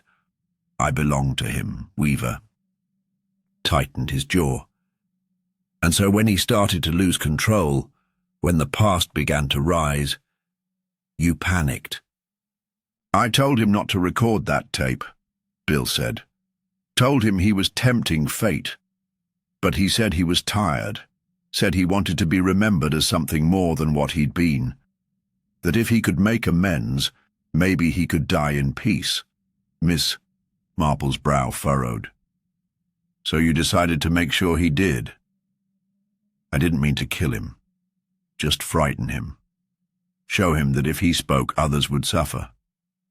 I thought he'd understand, but his heart gave out. The coward, always so full of pride. And then Henley. She said she wanted to confess, said she'd found Elsa's journals, that the cellar was a prison, not a sanctuary. She said if I didn't tell the truth, she would, and I knew what that meant. Everything would come apart. My daughter's memory, Billy's chance at a life. The entire scaffolding would collapse. He looked up at them at last. That's what I was protecting. Not Cedric, not even myself, but the only family I had left. A secret that was meant to die with the generation who caused it. Weaver stood silent. The confession, heavy and cold, settled around them like damp mist. Miss Marple spoke softly. But secrets have a way of continuing on, Mr. Pike, especially when they're protected by silence. Your daughter didn't kill Mary, neither did Billy, and you didn't push her, but every lie that followed was yours to carry. Bill didn't argue. He merely bowed his head. Later, as he was taken into custody, Ajax watched from the study window, blinking slowly.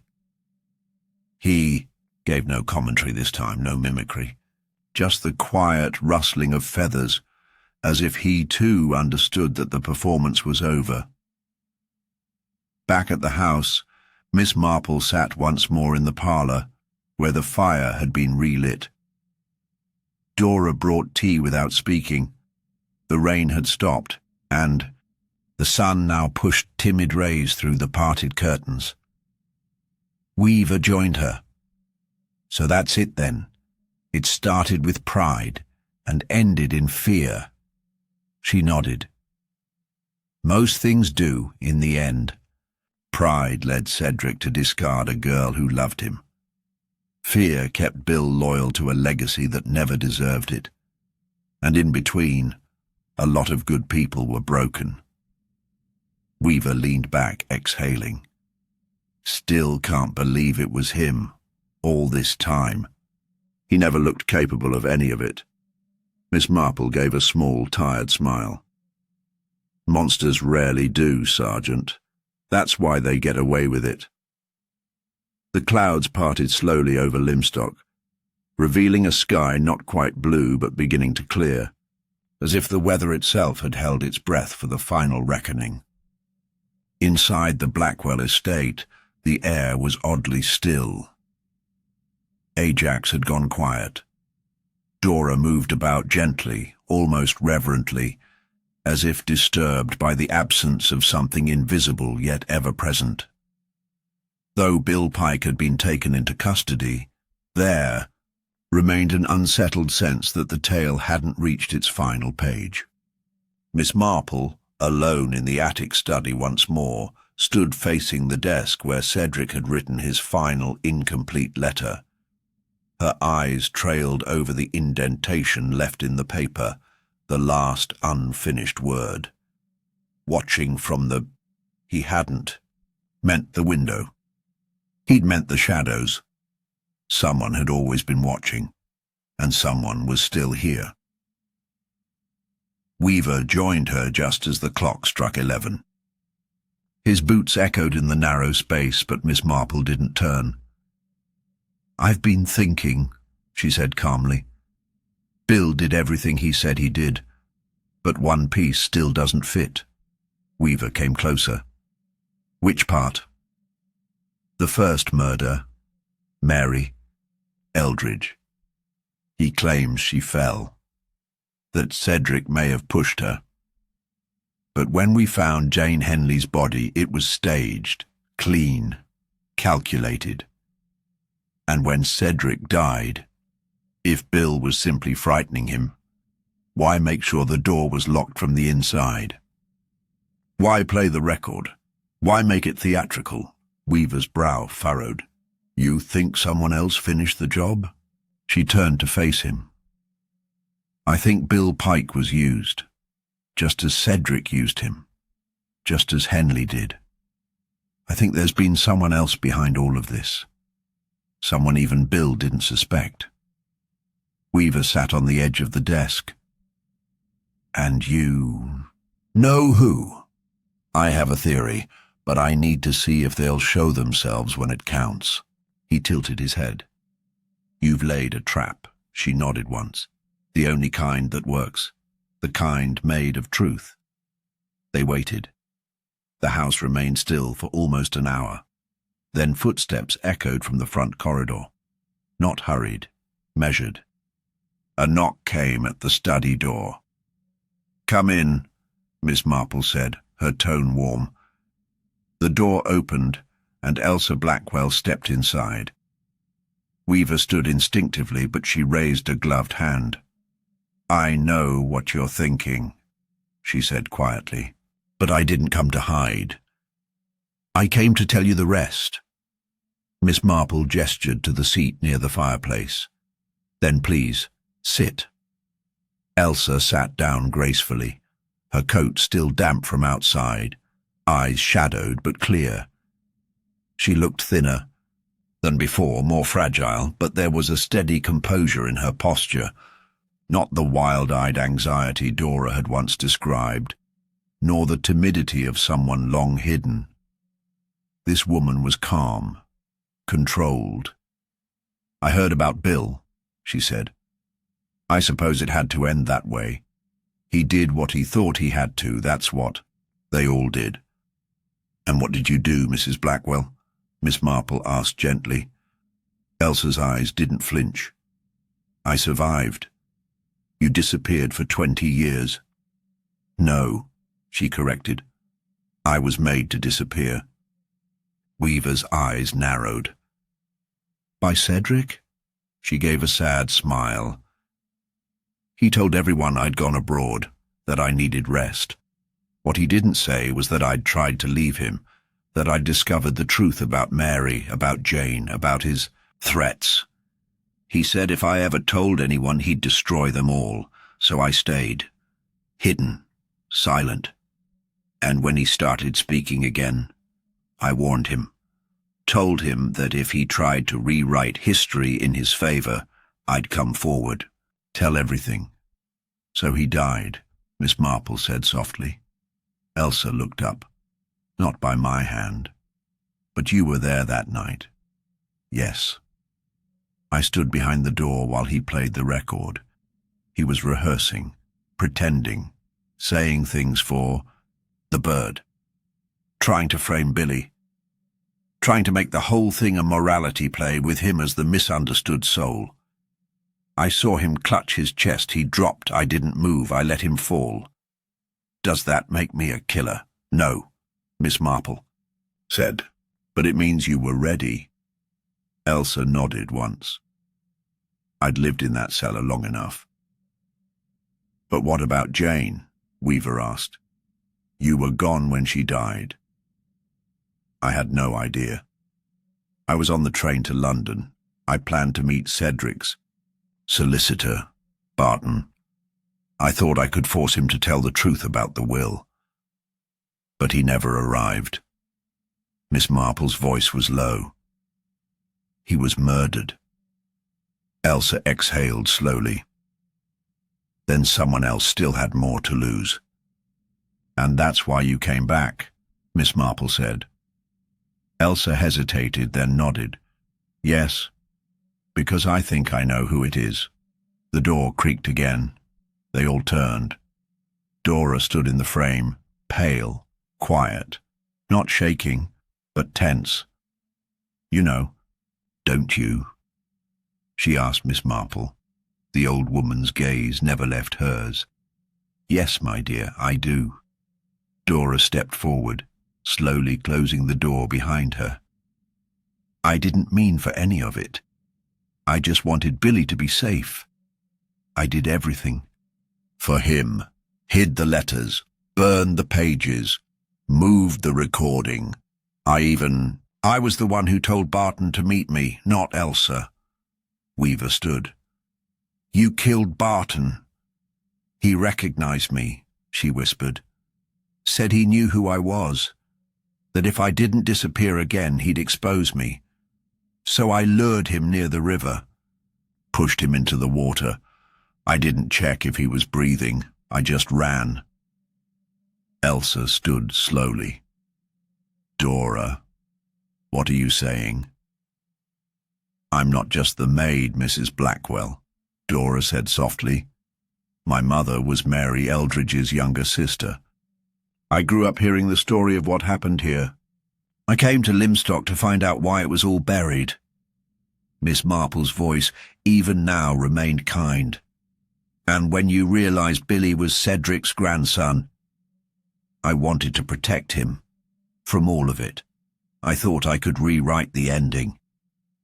But there is no rewriting the past," Miss Marple said. "There's only truth and what we choose to do with it." Dora's eyes shimmered with unshed tears. "Then take me in. It's done. Weaver stepped forward gently. "Come on, Dora, it's over." As he guided her out, Elsa remained by the fireplace. She looked to Miss Marple, her expression unreadable. Was I a coward? Miss Marple met her eyes. "No, you were a survivor, but surviving always leaves its mark." Outside, the sun finally broke through, warming the hedges and glinting off the wet stone path. The estate was quiet now, truly quiet, and upstairs, Ajax finally spoke once more, his voice almost soft. Everyone knows now, and for the first time, no one contradicted him.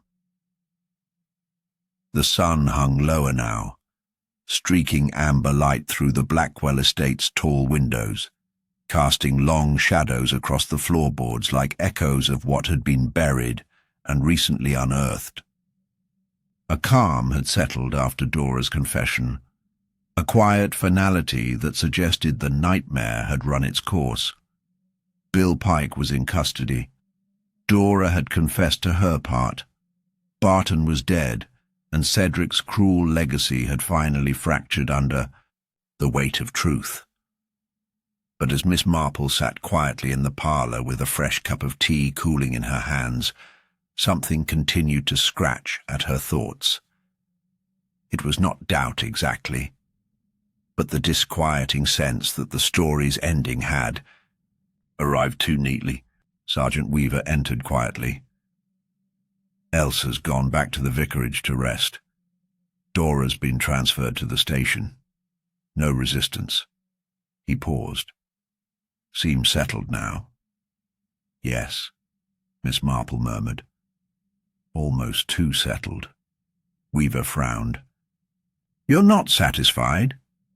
She looked up slowly. Satisfied is a dangerous word in detective work. It often signals that we've accepted what appears rather than what is. He moved toward the window. "You're thinking of something." "Not thinking, remembering." Her voice was calm, but her eyes were distant. "Ajax said something the day we found Bill. Something no one quite understood then." Weaver turned.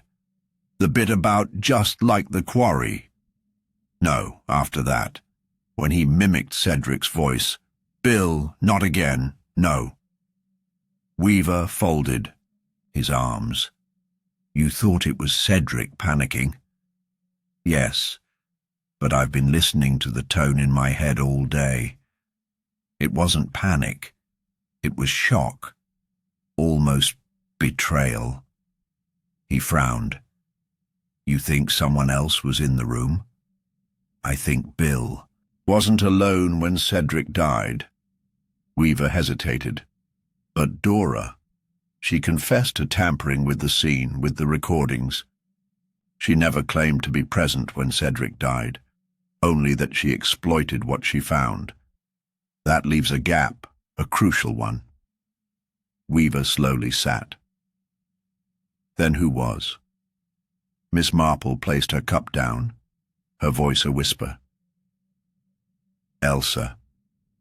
Weaver shook his head.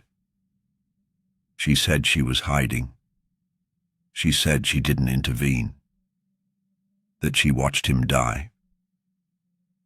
"Yes, but her story was too perfect. Carefully placed, controlled emotion, just enough to draw sympathy. She positioned herself as both a victim and a reluctant witness. But if that were true, why did Ajax mimic her giving an order? He said kill the girl was followed by a female voice. Later he mimicked, "Good girl, just like I taught you." That wasn't Cedric. That was someone else giving instructions, someone guiding Dora from the shadows. Weaver's brow furrowed. "So Elsa used Dora?" "Yes, gently, subtly, but deliberately.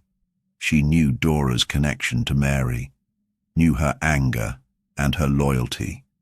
She didn't need to lie. She needed to suggest that Cedric still held power, that the only way to undo the past was to end it by force. Weaver stood. But why? She already escaped. Miss Marple's voice lowered. Because she wanted to rewrite everything, not just Cedric's legacy, but her own. She didn't want to be remembered as the woman in the cellar. She wanted to rise from the ashes of the truth with her hands clean. The door creaked open behind them. Elsa stood in the threshold, one glove in her hand, the other clenched tightly. "I wondered when you'd get there," she said softly. Weaver turned quickly. "You were listening." "I always listen," she replied, stepping into the room. "That's how I survived. Cedric taught me to hear everything, see everything, say nothing." "But that life makes you sharp, doesn't it, Miss Marple?" Miss Marple's eyes didn't move. "You orchestrated everything, didn't you? You let Cedric live as a tyrant because you knew his downfall would be more powerful than his death. You watched him crumble, then made sure his story ended in disgrace. But you needed help. You couldn't move openly." Elsa's voice was calm. "I saw Dora for what she was. Angry, searching. She reminded me of who I used to be. I gave her direction. And when Bill became unstable, when he hinted at telling the truth about Mary's death, you helped make sure he was cornered." "I didn't kill anyone," Elsa said evenly, "but I didn't stop them either. I let Bill believe he was, saving his daughter's reputation. I let Dora believe she was avenging hers, and I let Cedric believe he still had control, until the end." "You coached Ajax," Miss Marple said. "Fed him phrases, made him the perfect echo of chaos." Elsa smiled. "Everyone underestimated that bird." Weaver's hand rested on the back of the chair, tense. "You manipulated them all." "I gave them what they needed," she said quietly. "And I got what I needed. The truth out. Cedric unmasked, Bill undone, Dora exposed, and me," she gave a soft shrug, "I get to walk away, as the last one standing." "No," Miss Marple said. "You get to face what you've done. You used people who trusted you. You didn't rescue them, you sacrificed them." Elsa looked at her for a long time, eyes hollow but not without pride. "You don't understand what it means to be powerless for 20 years. What it does to you, how it shapes your sense of justice." Miss Marple stood slowly. "Justice isn't vengeance in disguise, Mrs. Blackwell. It doesn't wear gloves and whisper in corners." Weaver stepped forward. "You're coming with me." Elsa didn't resist. She simply held out her wrists, her gloves still in one hand. The fingers limp, Ajax, silent until then, let out a sudden burst of sound. "Elsa, good girl. No more secrets." Then nothing. They led her from the house in silence. No crowds watched. No reporters waited. Just the fading light and the sound of distant birds. In the end, the truth hadn't been buried at all. It had been trained to speak, and it had waited patiently, like a sentinel perched on a wooden bar, to say what no one else dared. The late afternoon sunlight streamed through the large windows of the study, casting long, slanting shadows across the floor. Outside, the rain had stopped, but the air still carried the damp chill of a storm just past. Miss Marple sat in the same chair she'd occupied so many times before, a quiet sentinel watching the world turn, but with her mind far from peace. There was always a final thread to pull, an overlooked detail that had escaped even her trained eye. And now, with Elsa in custody, the truth laid bare, Miss Marple couldn't shake the feeling that something subtle, had eluded them all. Sergeant Weaver sat across from her, the weight of the past days pressing down on his shoulders. He glanced at the door, as if expecting someone to enter at any moment, though the room remained silent. Elsa Blackwell had been taken away. The arrest, while satisfying on some level, had not come with the resolution Miss Marple had hoped for. "I suppose you're wondering why I still don't feel the peace I should," she said softly, breaking the quiet. "Why I feel unsettled, despite knowing the culprit is in custody." Weaver looked up, surprised. "I thought you'd be relieved." "I am," she said, but her eyes were distant. "Relief is a temporary thing. The truth always takes a little longer to sink in, and there's still one thing that doesn't quite fit. Something that didn't sit right when Elsa confessed, when Bill spoke his truth. Something I missed, or rather, something we all overlooked." Weaver's brow furrowed. "What do you mean?" Miss Marple leaned forward slightly. "The pattern, Sergeant, the carefully laid out sequence of events. At first I believed it was all a matter of revenge and guilt. Bill protecting his daughter, Elsa protecting her legacy. Cedric's death, a tragic consequence of their actions. But that's too simple, isn't it? It's what they wanted us to see. What they wanted me to see." Weaver leaned back in his chair, his hands clasped together. "You think there's more?" She nodded slowly. "Yes. Something that has nothing to do with their personal motives. There's another layer to this. Something that speaks to the very heart of the crimes that began long before any of them were born." Miss Marple stood and walked over to the fireplace, her fingers brushing lightly across the mantel as she spoke. "I've been thinking about Mary Eldridge's death, and then Bill's confession about it. He told us Mary found out about her connection to Cedric and came to confront him, but what if she wasn't just confronting him? What if she came to warn him?" Weaver blinked. "Warn him?" "Yes. She had something Cedric didn't want exposed. Something deeper than just the affair. She had the key to his biggest secret, the real reason he'd disappeared after his wife's death. Something that would have ruined him far more than a scandal about an affair." Weaver stood and crossed the room, rubbing his chin thoughtfully. "But what could that be?" Miss Marple's eyes narrowed as she recalled the details from earlier conversations, things she hadn't yet fully pieced together.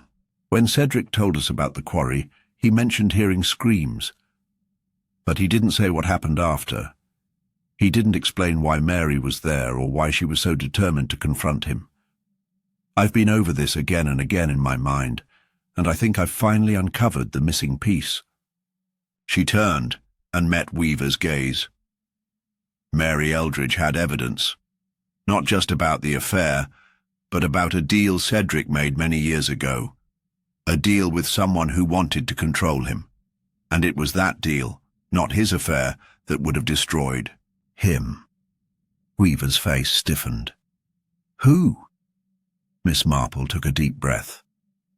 "The vicar." Weaver blinked. "You're not serious." "I am," Miss Marple said firmly. The vicar, Reverend Hall, was a former business partner of Cedric's.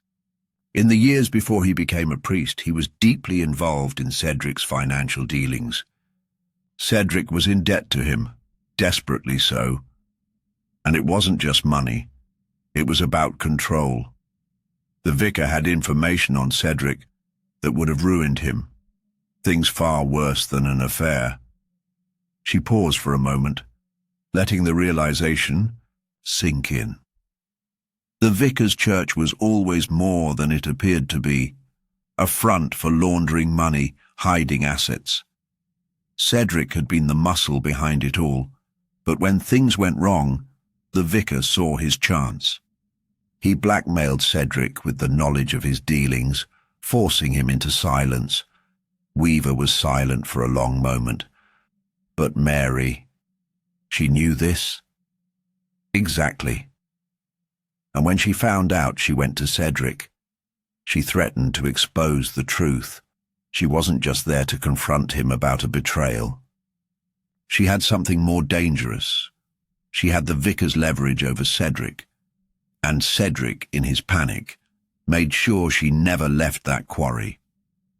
Weaver's voice was low, still processing the weight of it all. So Elsa. She didn't kill him. She was part of a cover-up. Yes, she helped hide the truth about Cedric's role in the scandal, about the vicar's control over him.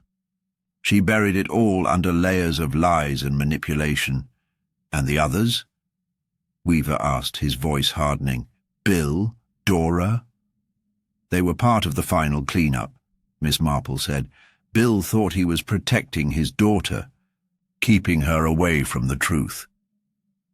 He didn't see what was really happening. And Dora, she was caught in the web. She didn't understand the full extent of what had happened. She acted out of fear and loyalty. But the vicar, Weaver said, his voice trailing off. The vicar is the one who truly orchestrated it, Miss Marple said. He's the one who stood in the shadows, pulling the strings, making sure the pieces fell into place. And when Cedric began to waver, when he thought he might finally expose the truth, the vicar made sure to stop him. Weaver's hands clenched into fists. And Elsa? She helped him get away with it. Miss Marple looked at him carefully, as if weighing her words. Elsa didn't want to protect Cedric. She wanted to protect herself. She wasn't in love with him anymore. She was terrified of being exposed for what she'd been complicit in. She made sure the story was twisted so that Cedric took the fall.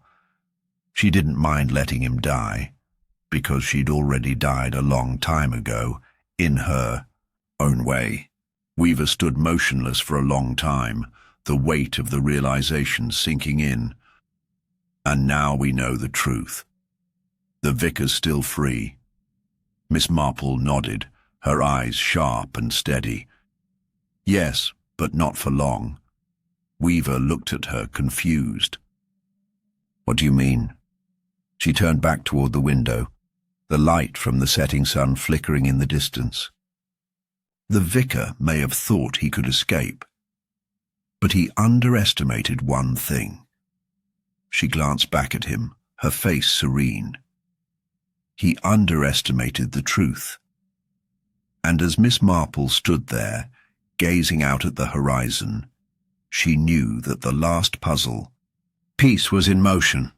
The final confrontation with the vicar, his reckoning, was imminent, and it was only a matter of time before justice caught up with him. The investigation was officially over. The pieces had fallen into place. The vicar was in custody, and the truth about Cedric Blackwell's twisted life and his entanglements with power, deception and murder had been revealed. The guilty had confessed, and justice had, at least for now, been served.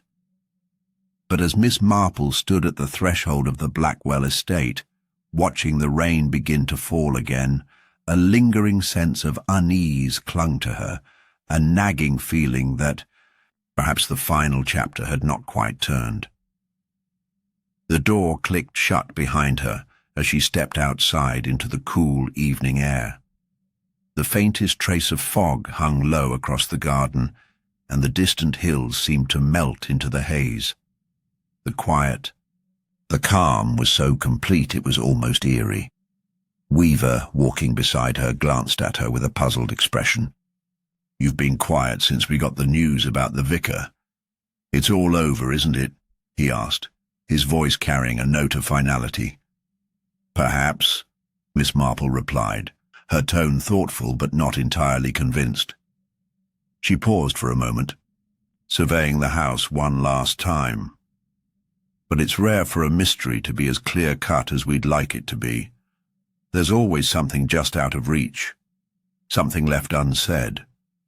Weaver shifted uncomfortably. You mean like the vicar's motives? He wasn't exactly a man of virtue, but why go to such lengths to cover up Cedric's crimes? What was really at stake for him? She nodded. Yes, that's part of it, but it's also the little things, the cracks in the story that still haven't quite healed. Think about Bill Pike. He was part of it all, but do you believe his confession? I wonder if he truly knew everything. Surely he did, Weaver said, his voice carrying a hint of frustration. He was hiding things for years. He covered up murders.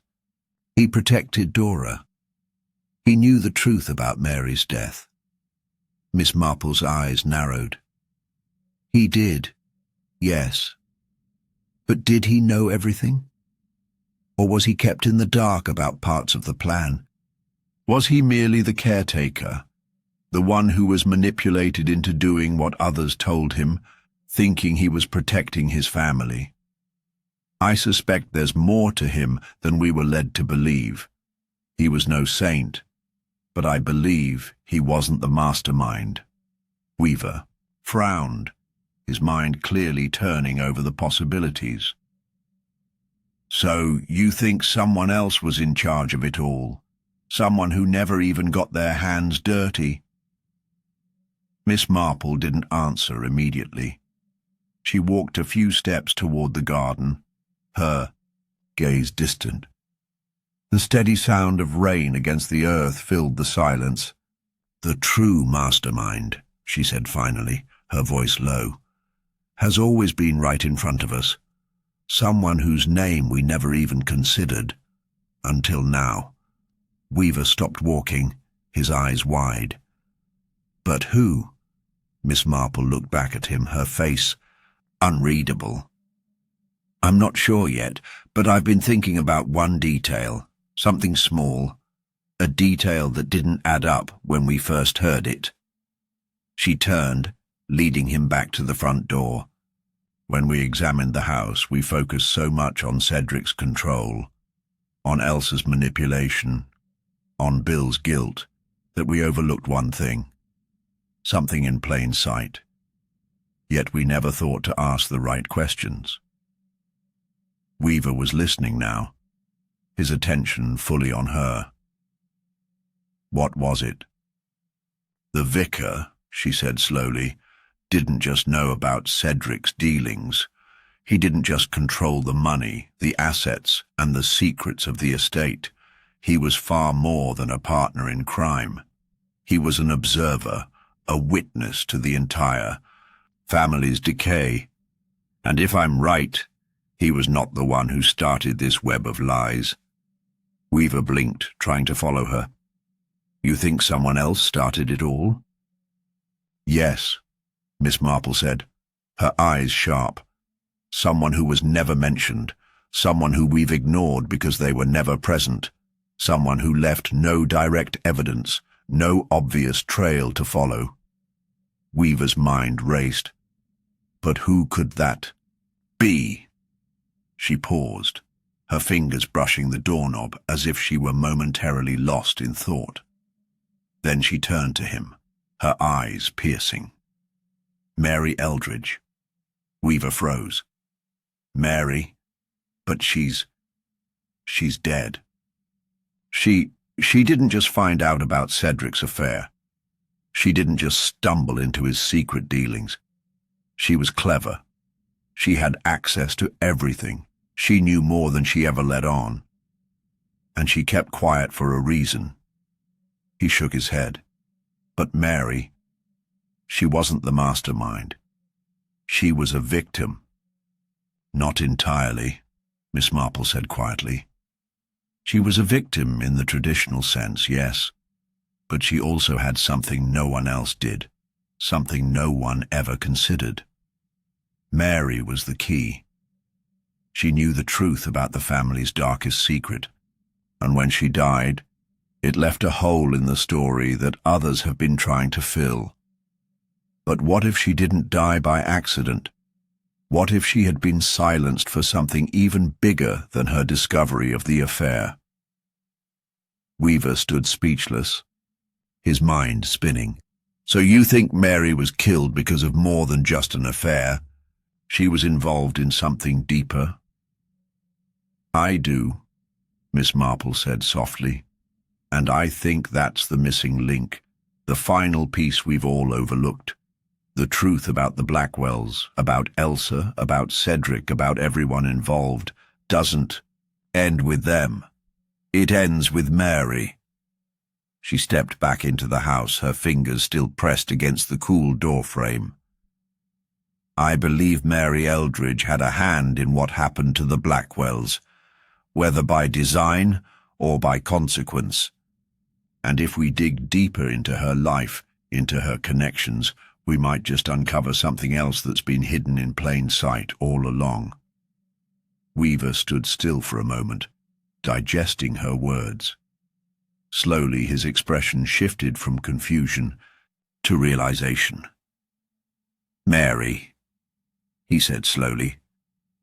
She could have been the one to set everything in motion. She could have planted the seeds for the Blackwell family's destruction without anyone realizing it. Miss Marple smiled faintly. Exactly. And now it's up to us to find out how deep that seed really went. She turned to him, her face set with determination. The case isn't over, not yet. But we've cracked the door open, and what lies behind, it is darker than we ever imagined. As the rain began to subside and the evening grew quiet once more, a new mystery loomed on the horizon. Miss Marple had known it all along. The answers were always there, just waiting to be uncovered. And the truth, she had learned time and time again, had a way of revealing itself when least expected. And so, as she stepped back into the house, a new puzzle began to take shape in her mind, one she knew she would solve, no matter where it led. For with Miss Marple, the mystery never truly ended, it merely evolved.